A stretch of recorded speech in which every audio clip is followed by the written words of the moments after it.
दोस्तों तैयार हो जाइए, क्योंकि आज जो खबर हम आपको बताने जा रहे हैं वह सिर्फ एक खबर नहीं, यह डिजिटल दुनिया में छिड़ चुकी एक ऐसी महायुद्ध की शुरुआत है जिसका असर आने वाले कई दशकों तक महसूस किया जाएगा। दोस्तों यदि चैनल पर नए हैं तो कृपया चैनल को मिलाकर काम कर रही है, लाइक सब्सक्राइब कर शेयर करना ना भूलें। आइए बढ़ते हैं।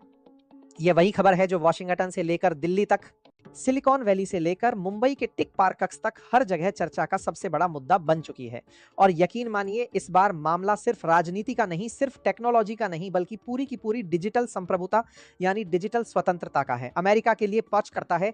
इसके लिए अगर बात कर सिर्फ एक सीन दोनों के लिए, दुरन फाइन लिया के लिए एडबात का, जो दशकों से दुनिया के डिजिटल साम्राज्य का बादशाह बना बैठा था, जिसने अपने गूगल, फेसबुक, इंस्टाग्राम, ट्विटर और व्हाट्सएप जैसे हथियारों से पूरी दुनिया को अपनी मुट्ठी में कैद कर रखा था, आज पहली बार किसी ने उसकी नींव हिला दी है। और यह कोई छोटा मोटा देश नहीं, बल्कि दुनिया का सबसे बड़ा लोकतंत्र भारत है। कहानी की शुरुआत होती है कुछ हफ्ते देखी वजह से बीच पार की अरबी कम है पहले, जब अमेरिका ने भारत के खिलाफ अपना अब तक का सबसे बड़ा आर्थिक हथियार चला 50% तक का टैरिफ।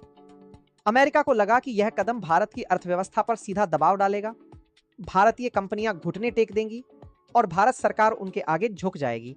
लेकिन दोस्तों यह 81वीं सदी का भारत है जो झुकने के लिए नहीं बल्कि पलटवार करने के लिए जाना जाता है। और इस बार पलटवार इतना जोरदार था कि व्हाइट हाउस में बैठे सलाहकार भी हैरान रह गए। भारत ने सबसे पहले उन सभी चीजों के इंपोर्ट और एक्सपोर्ट पर रोक लगा दी जिन्हें वाले के में आपको ही जार चुका है। उनकी एक ही बाबा चाहते हैं कि जीस की अगर क्या करना है, पर अमेरिका भारत पर निर्भर था। नतीजा यह हुआ कि अमेरिका की सप्लाई चेन में भूचाल आ गया, उनके बड़े बड़े उद्योगपतियों और कारोबारियों के चेहरे पीले पड़ गए और वहां की मीडिया में यह हेडलाइन बनने लगी, इंडिया स्ट्राइक्स बैक। लेकिन असली खेल तो कोई बड़ा में लगा था, इंडिया को कोई बड़ा में लगा था। आखिर आपको लेकर के बार के इंडिया के लाते हैं, इसे बड़ा बड़ा में लगा था संबार के बार के। अब इसी कहा कि बार के आगे की बार के अच्छी तक पड़ना चाहे।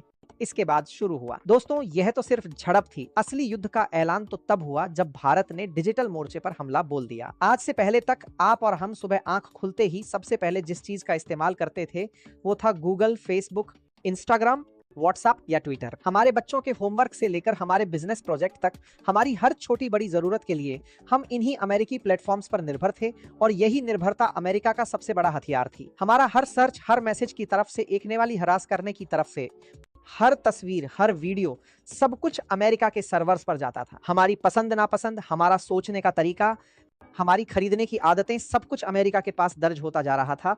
भारत की 99% आबादी इन अमेरिकी डिजिटल सेवाओं का इस्तेमाल कर रही थी और इसके बदले अमेरिका अरबों खरबों डॉलर कमा रहा था।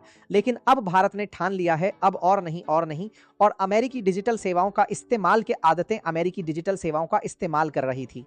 इसी संकल्प का नतीजा है कॉमेट। जी हां दोस्तों, भारत ने अपना खुद का स्वदेशी गूगल लॉन्च कर दिया है और इसका नाम है कॉमेट। यह सिर्फ एक सर्च इंजन नहीं बल्कि भारत का डिजिटल ब्रह्मास्त्र है। कॉमेट की ताकत का अंदाजा आप इस बात से लगा सकते हैं कि वो भारत का हर भी विश्व में देखने को मिलेगा। बाकी समझ नहीं कि आप स्वदेशी गूगल है। लॉन्च के पहले ही 24 घंटों में इसे दुनिया के 100 देशों में डाउनलोड किया गया और यह डाउनलोड रिकॉर्ड तोड़ गया। जैसे ही इसकी खबर फैली, सिलिकॉन वैली में आपात बैठकें होने लगी, अमेरिकी टेक कंपनियों के शेयर गिरने लगे और अमेरिका के टेक जर्नलिस्ट ने खुलकर कहना शुरू कर दिया कि गूगल की बात खतरे में है। कॉमेट में वो सारी खूबियां हैं जो किसी भी आधुनिक सर्च इंजन में होनी चाहिए, बल्कि उससे भी ज्यादा सबसे पहली और सबसे बड़ी बात, आपका डाटा अब भारत में रहेगा। ना चोरी, ना जासूसी, ना सेंसरशिप। जो कुछ आप कॉमेट पर सर्च करेंगे उसका रिकॉर्ड सिर्फ भारत के सर्वर पर होगा और उस तक पहुंच सिर्फ अधिकृत भारतीय अधिकारियों को ही होगी। दूसरी बड़ी खासियत यह है 23 से ज्यादा भारतीय भाषाओं में उपलब्ध है। अब इंटरनेट सिर्फ अंग्रेजी जानने वालों का अधिकार नहीं बल्कि हर भारतीय अपनी भाषा में इसे इस्तेमाल कर सकेगा। तीसरी और सबसे खतरनाक ताकत, कॉमेट पूरी तरह एआई यानी आर्टिफिशियल इलाकिया है, इंटेलिजेंस से लैस है। यह आपकी पसंद नापसंद को सीखेगा, आपके लिए खुद से कंटेंट ढूंढेगा और आपको ऑडियो वीडियो के जरिए उसी भाषा में जवाब देगा जिसमें आप चाहेंगे। सोचिए, आप अपनी मातृभाषा में बोलकर कोई सवाल पूछते हैं और कॉमेट आपको उसी भाषा में जवाब दे देता है, वो भी सिर्फ टेक्स्ट नहीं बल्कि ऑडियो और वीडियोस में। यह सुविधा आज तक गूगल भी इस स्तर पर नहीं दे पाया है। दिन भर